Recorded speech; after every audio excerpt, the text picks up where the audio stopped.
भगवान के पास जब खबर पहुंची तो भगवान को इससे पीड़ा हुई कि हमने गोपियों के घरों में जाकर के उनका प्रेम भरा माखन मिश्री उसका भोग लगाया, माखन चोरी की, तो ये संसार के मनुष्य हमको मणि की भी चोरी लगाने लग गए। अच्छा चोर के रूप में नाम प्रसिद्ध हो गया।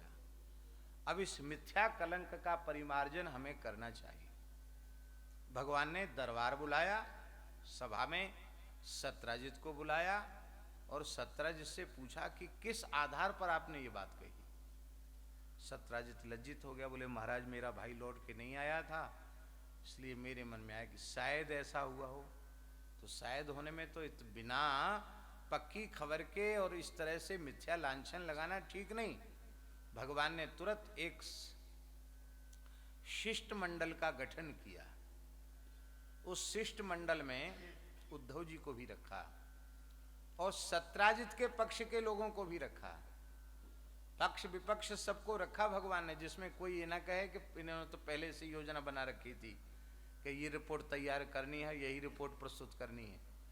भगवान ने सब पक्ष के, उनके जो विरोधी पक्ष थे, सत्यराजित के कट्टर पक्षपाती थे, उनको भी उस शिष्ट मंडल में रखा और भगवान ने खोज करना आरंभ किया। सबसे पहले द्वारिका के उपवन में गए, वहां सिंह मरा हुआ मिला, प्रसेन का घोड़ा मरा हुआ मिला, वृषेन के शरीर के अवशेष मिले,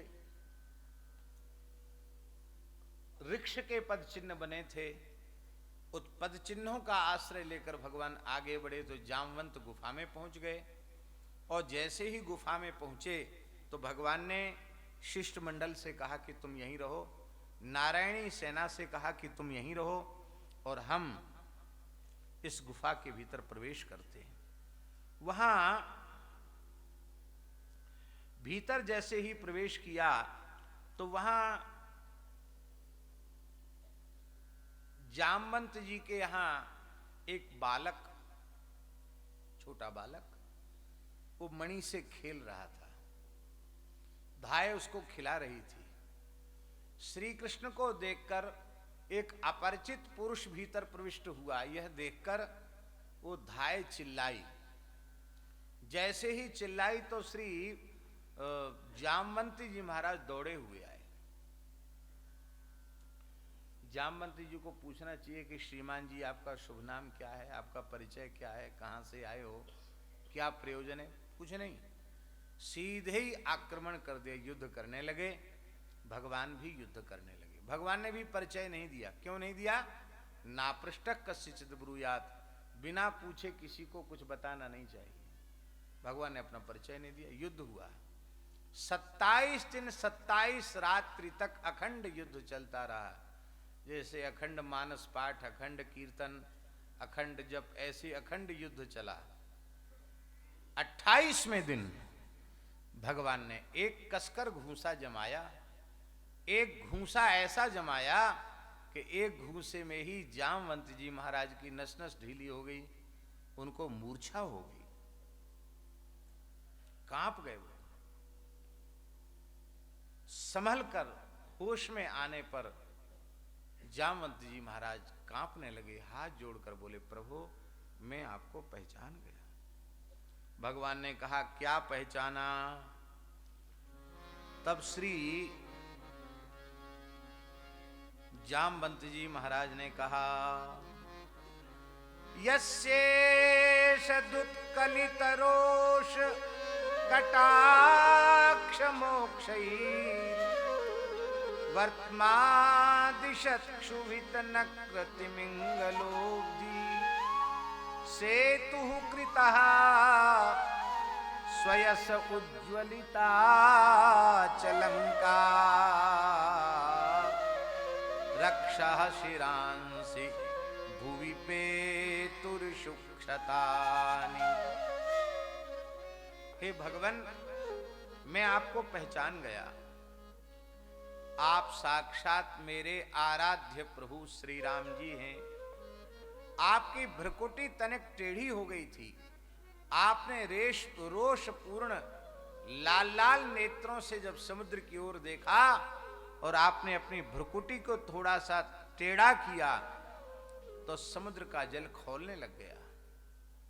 उसके बड़े बड़े मत्स्य, महामत्स्य, तिमिंगल वो सब छटपटाने लगे। समुद्र आपकी शरण में आ गया। आपने समुद्र पर सेतु का निर्माण किया और आपके तीक्ष्ण बाणों से कट कट कर रावण आदि राक्षसों के मस्तक गिरने लगे। आपने खेल खेल में लंका विजय की। वही आप मेरे आराध्य प्रभु श्री राम हैं। मैं आपको प्रणाम करता हूं। भगवान, बहुत देर के बाद आपका परिचय पाया और जब परिचय मिला तब आपकी पूजा की। आपका कोई स्वागत सत्कार नहीं किया। भगवान ने कहा, मैं अपने भक्तों से इतना प्रेम करता हूं कि उनकी किसी भी क्रिया को पूजा ही मान लेता हूं। तो हम तो समझते हैं कि 27 दिन 27 रात्रि से आप पूजा ही कर रहे थे।